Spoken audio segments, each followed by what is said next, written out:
1916, the bloated, castrated body of a man was dragged from the freezing waters of the Neva River in St. Petersburg. Almost beyond recognition, it was later identified as that of the most notorious monk in history.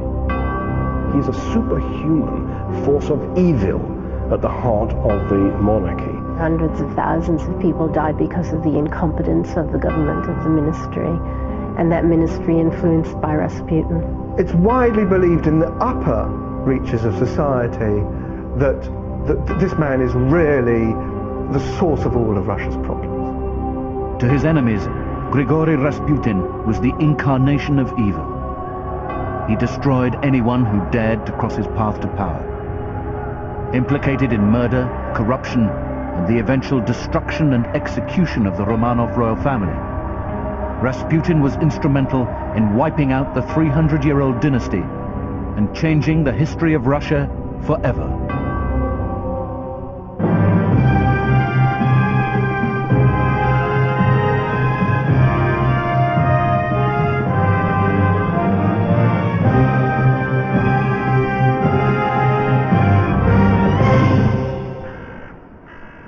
In a remote village in deepest Siberia, everyone knew Grigory Efimovich.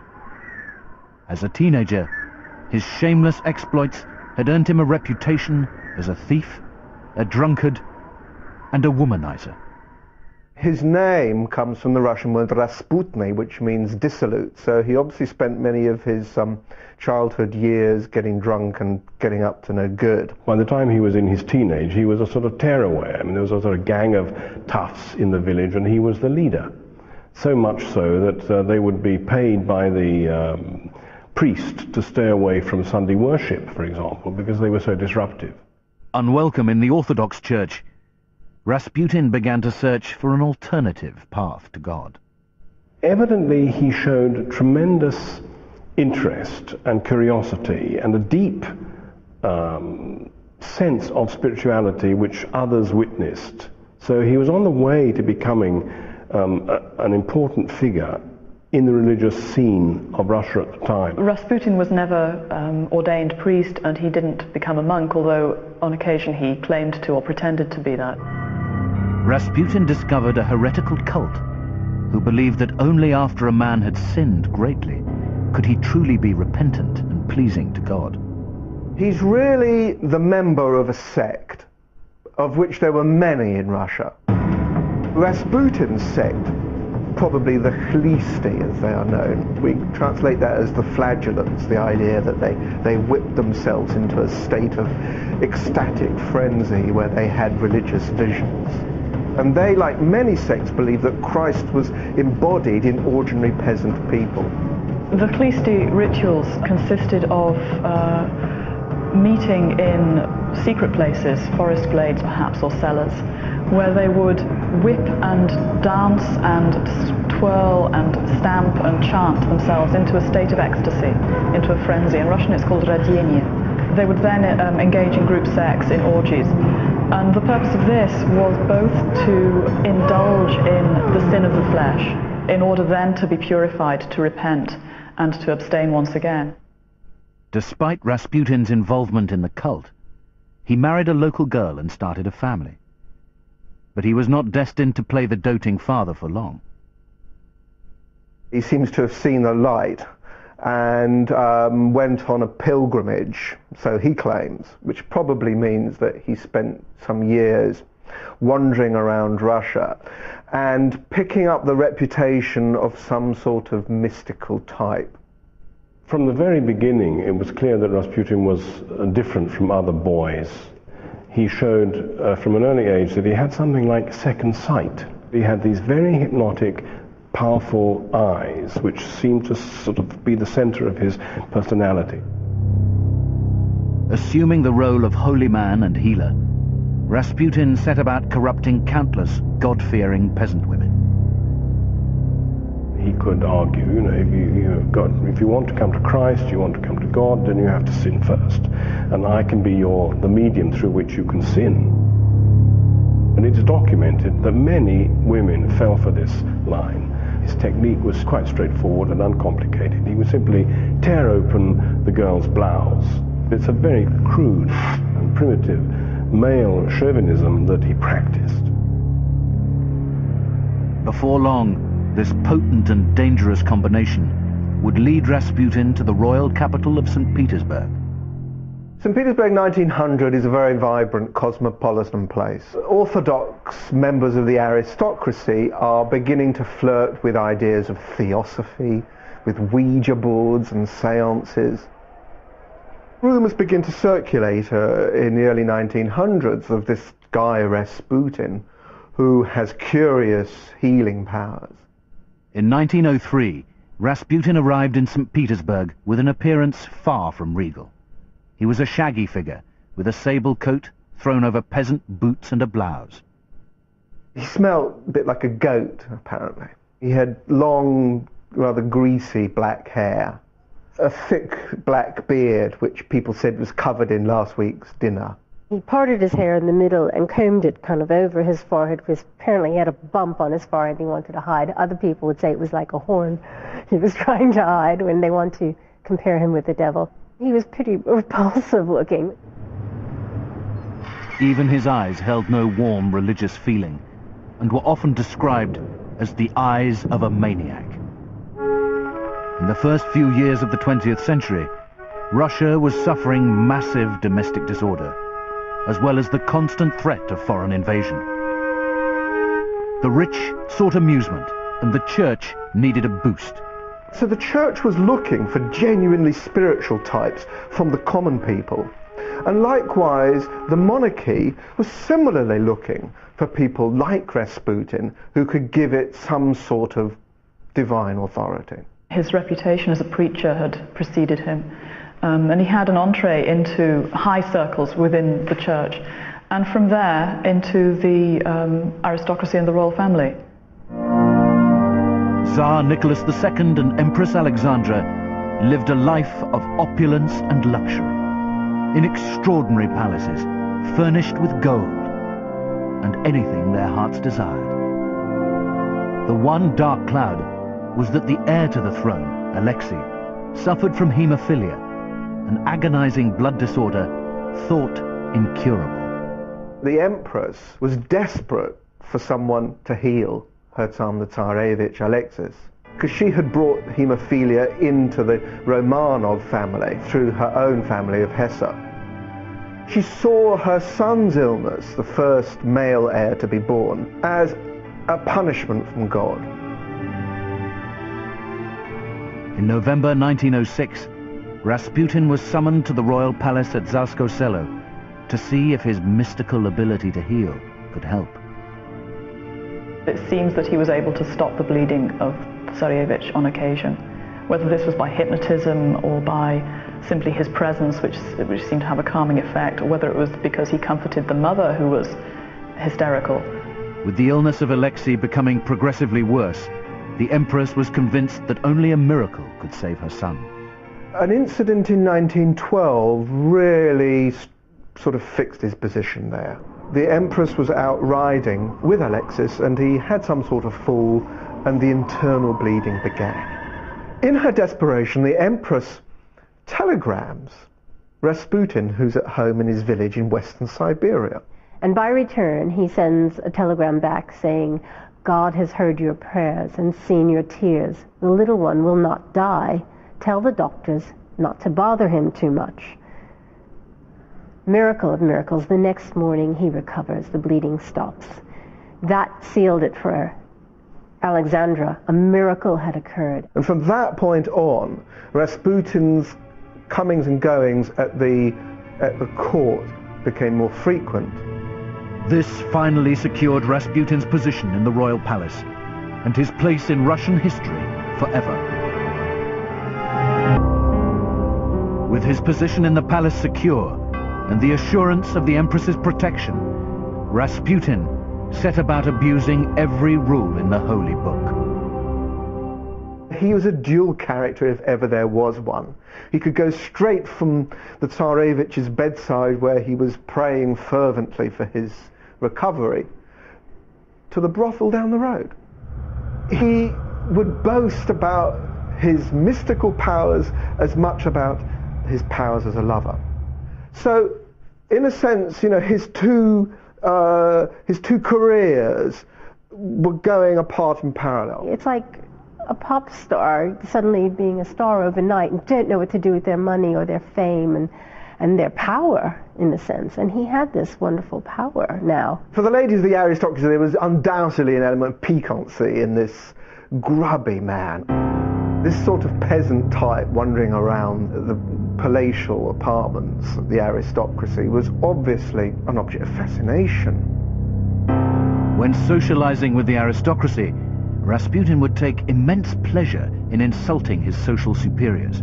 There'd be a sexual edge to his humiliations. He would dip his grubby little finger in a pot of jam and make one of these princesses lick it clean. She takes it from him. She does do what he says. She obeys him. No woman was safe from his advances. The recently widowed Kionia Bilyatska turned to Rasputin for spiritual guidance. She recalled their fateful meeting in her diary. He instructed me to prepare myself as a woman and began to do what a husband alone is permitted to do. He forced me, caressed me. He then did all he wanted to the end. I felt dirty, impure, for he clearly felt it necessary to subject me to perpetual testing. Untarnished by his lewd actions, Rasputin split his time between the palatial apartments of the well-to-do and the royal chamber of the Empress herself. So from about 1912, he's a frequent fixture in the private apartments of the Empress, where he acts, in a sense, as her confidant, her confessor. She obviously took great comfort in his presence, not least because of his calming influence on the boy. Rasputin was well aware that as long as the prince was alive, he had run of the royal house. The Empress's trust was paramount to Rasputin's quest for fame and power. Those who were in government positions didn't want the Empress to hear that they were fighting Rasputin. Anybody who didn't like Rasputin lost their job. The seats of government were filling up with fortune hunters and incompetents, many of whom were happy to pay large amounts to Rasputin for the position. The best way to describe him is as a fixer. He had acquired so much influence at court that he could really almost do anything. He could make a bishop. He could unmake a bishop. He could ensure that somebody was advanced in a ministry. He even made prime ministers and unmade them. Russia's last chance at honest government was the Prime Minister Peter Stolypin, who was compiling a file of evidence against Rasputin. He had to prove to the Tsar and Tsarina that this man was evil. He collected this huge file of all these scandals that was going on. The file proved that Rasputin was debauched, that he could make Mama, who was Tsarina, and Papa, the Tsar, do what he wanted them to do, that he could manipulate them. And the fact that the people thought that Rasputin was having an affair with Alexandra. And he wants Nicholas to believe him, to say, look, here's the evidence, this man has got to go.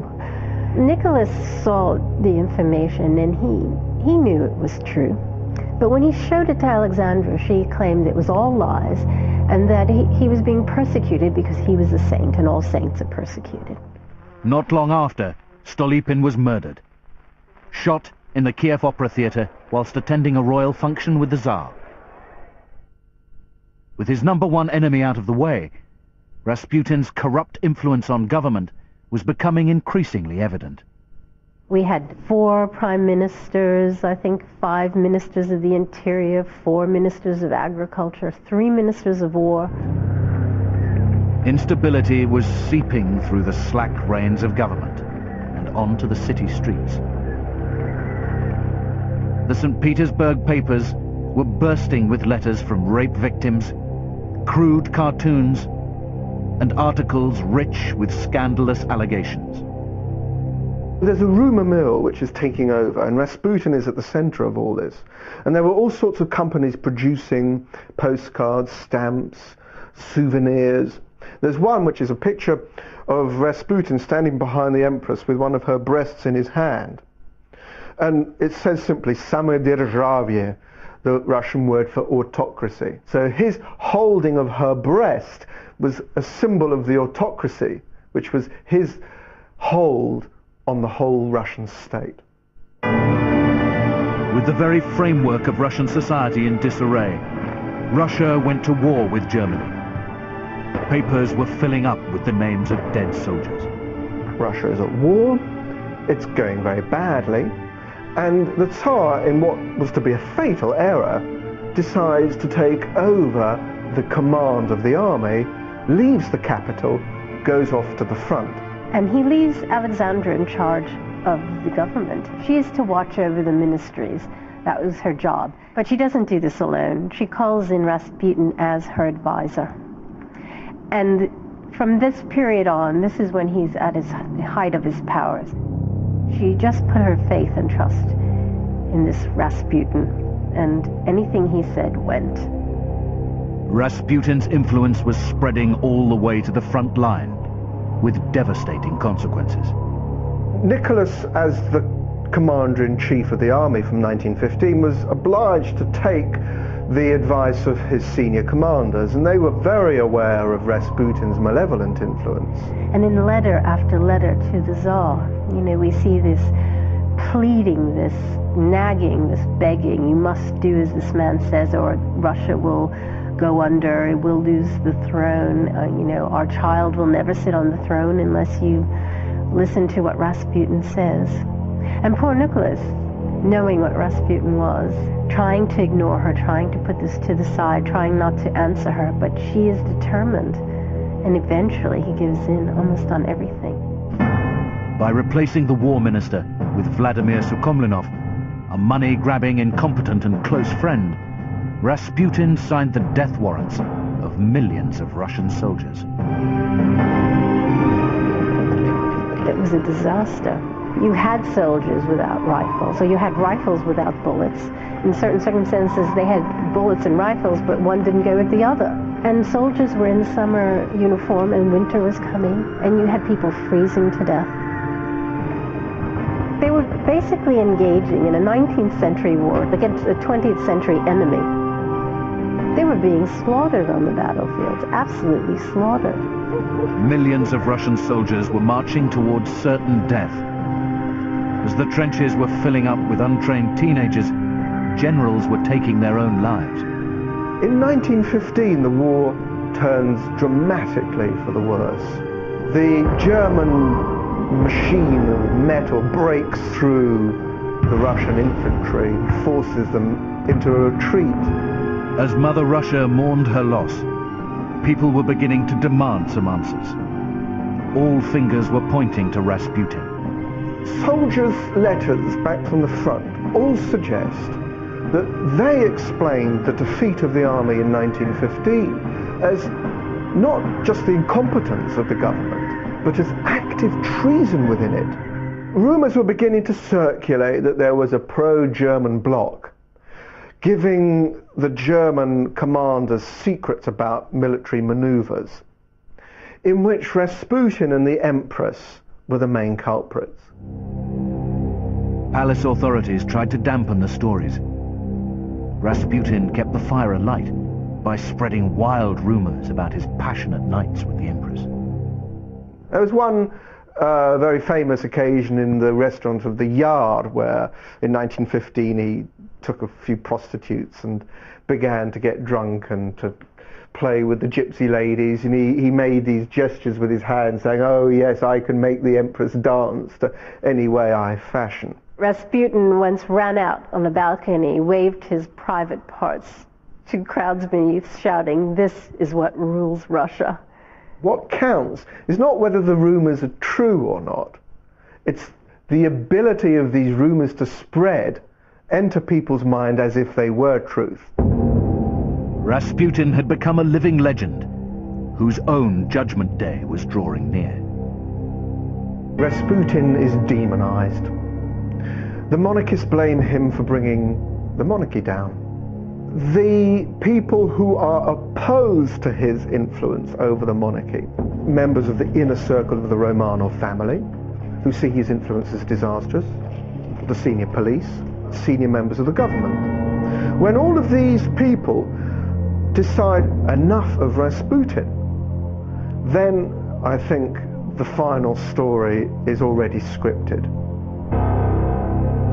In the small hours of a cold December night in 1916, Rasputin was driven to the palace of the Tsar's cousin, Prince Yusupov, for what he thought was a secret tryst with a beautiful woman. When he turned up in his shiny silk shirt, best leather boots, ready to meet this beautiful hostess, he was invited down into the basement and given poisoned Madeira. It didn't seem to have any effect on him. He was given some cakes which had cyanide. Again, the guy seemed to be as robust as ever. At this point, Yusupov becomes impatient, goes to his office, collects a pistol, comes down again, shoots Rasputin twice in the side. Rasputin falls to the ground. They believe he's dead, and the conspirators take away his coat. In their absence, he gets up again, staggers out of the doorway into the courtyard, where he's found and shot again. They begin to think that he's actually the devil incarnate, and they can't get rid of him. Yusupov's frustration was so great that he allegedly castrated the man he referred to as Satan. They start beating him with a rubber truncheon and kicking him. They finally get him into a car. They then drive him away and dump him in the river, where he's washed up a couple of days later. Grigory Rasputin was finally dead. Within 3 months of his murder, the Tsar lost his throne, and the royal family were imprisoned and later executed. If there wasn't a Rasputin, they probably wouldn't have fallen so fast as they had, and so disastrously. They were really hated, and hated most probably because of Rasputin's involvement with them. The revolutionaries see him as the embodiment of everything that was evil about the old regime. And they use his image to frighten the people, so that if they betray the revolution, they will get Rasputin, they will get the Germans coming back, everything evil will return. Rasputin's body was later exhumed and burned by the revolutionaries as a symbol of the complete annihilation of Russian imperial government.